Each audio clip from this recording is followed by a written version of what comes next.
Ada pepatah, belum makan kalau belum makan nasi. Iya. Nasi memang menjadi makanan pokok sebagian besar masyarakat Indonesia. Akan tetapi, seiring berjalannya waktu, bahan pangan mulai terdiversifikasi. Tren shifting pola konsumsi ini nampak dalam data BPS, di mana produk padi-padian mengalami penurunan konsumsi selama beberapa tahun terakhir. Sebaliknya, terjadi peningkatan angka konsumsi untuk jenis produksi makanan lain, salah satunya roti. Bahkan, menurut data Kementerian Pertanian tahun 2018, konsumsi roti-rotian seperti roti tawar, kue kering, dan variasi roti lainnya mengalami peningkatan hingga 500%. Produsen roti terbesar di Indonesia, Sari Roti, turut menyumbang andil signifikan terhadap tren shifting konsumsi tersebut. Dengan tagline rotinya Indonesia, Sari Roti menguasai 90% segmen roti mass production dan sukses menjadi top of mind selama puluhan tahun. Sebagai produsen raksasa, Sari Roti mengalihkan sebagian besar tugas distribusinya kepada PT Indosari Niaga Nusantara selaku distributor tunggal. Selain itu, demi menjangkau konsumen sampai ke segmen terkecil, Sari Roti juga memanfaatkan jasa hawker. Akan tetapi, masalah lain muncul kala hawker yang menjadi tumpuan perusahaan dalam menjangkau segmen konsumen terkecil ini memiliki tingkat turnover yang tinggi, yang tak lain dipengaruhi oleh rendahnya pendapatan yang diterima.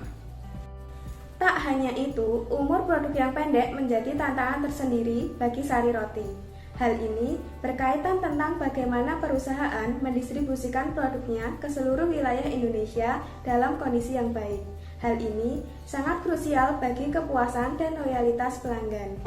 Oleh karenanya, di sini kami iBros yang beranggotakan saya Lintang, Yumna, dan Isma Menemukan beberapa akar permasalahan yang menjadi dasar perumusan main challenge kali ini. Di antaranya, hawker yang memiliki tingkat turnover tinggi, presentase peningkatan pada revenue tidak proporsional terhadap profit, emergency of rising competitor, umur hidup yang pendek, ketergantungan pada satu lini produk, dan yang terakhir kurangnya inovasi produk. Masalah-masalah tersebut kami rumuskan menjadi 3 main challenge. Yang pertama, bagaimana pengembangan jaringan distribusi integratif yang efektif dan efisien guna mempertahankan kualitas produk. Lalu, strategi apa yang bisa diterapkan guna meningkatkan loyalitas dan kinerja hawker. Dan yang terakhir, skema inovasi seperti apa yang tepat digunakan untuk meningkatkan skala usaha dan customer relationship management. Dari sini, bisnis objektif yang ditetapkan ada pertama, mempertahankan title market leaders, meningkatkan portofolio lini produk, mengembangkan saluran distribusi yang solid, dan yang terakhir, meningkatkan performa human resources management dan customer relationship management. Berdasarkan framework ini, tim iBros memiliki goals untuk meningkatkan skala bisnis Sari Roti hingga 23,5% dalam waktu 5 tahun. Kami menawarkan beberapa solusi yang dikategorikan dalam 3 main topik. Yang pertama ada Human Resources Management, yang kedua ada distribusi, dan yang terakhir berkaitan dengan aspek inovasi produk. Dari aspek Human Resource Management, pengembangan pricing model baru bagi hawker dapat menjadi solusi efektif atas ketidakpastian pendapatan yang diterima hawker.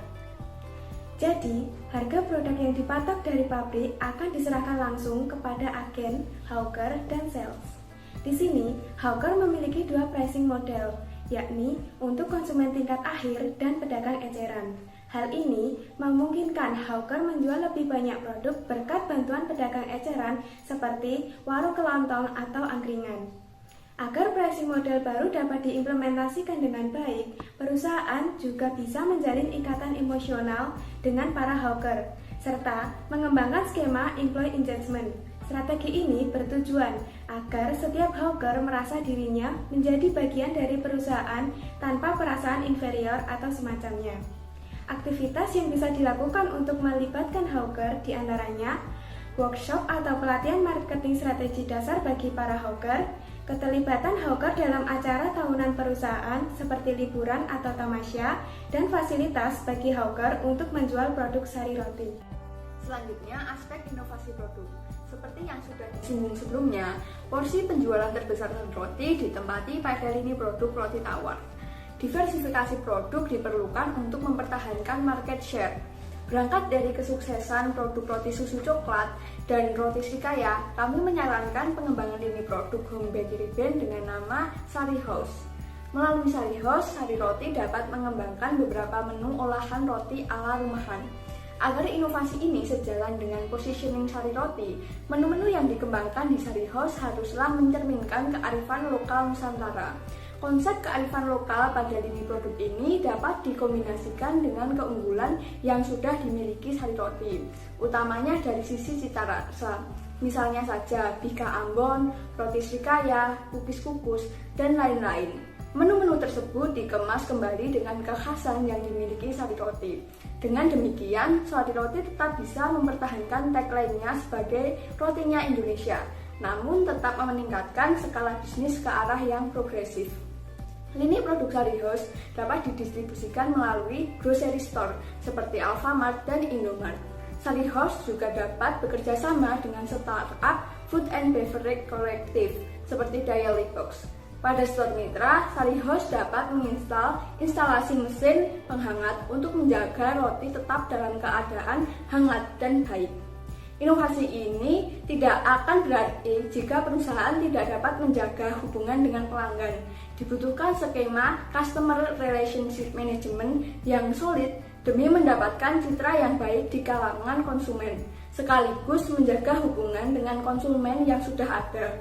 Hal ini dapat berupa pemberian beasiswa bagi anak-anak Indonesia yang berpartisipasi dalam kampanye #Sarapan Sehat Sari Roti. Selain itu, perusahaan dapat memberikan membership bagi pelanggan tetap Sari Roti.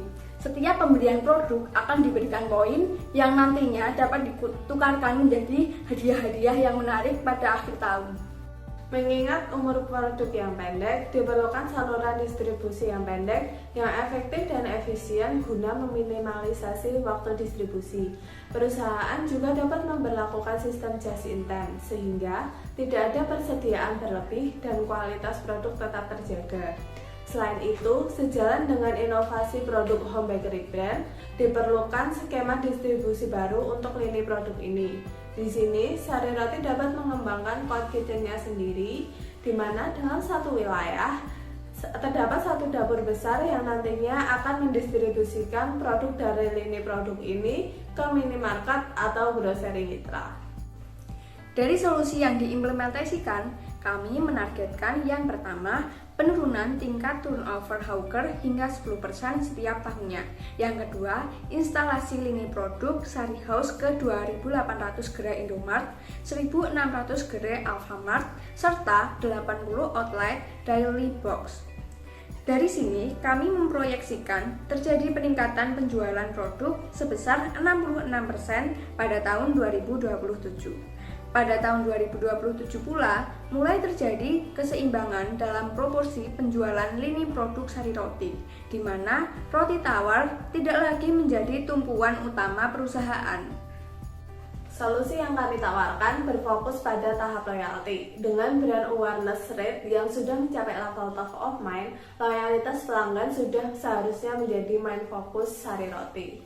Dengan demikian, bahkan hingga berpuluh-puluh tahun ke depan, Sari Roti tetap menjadi rotinya Indonesia.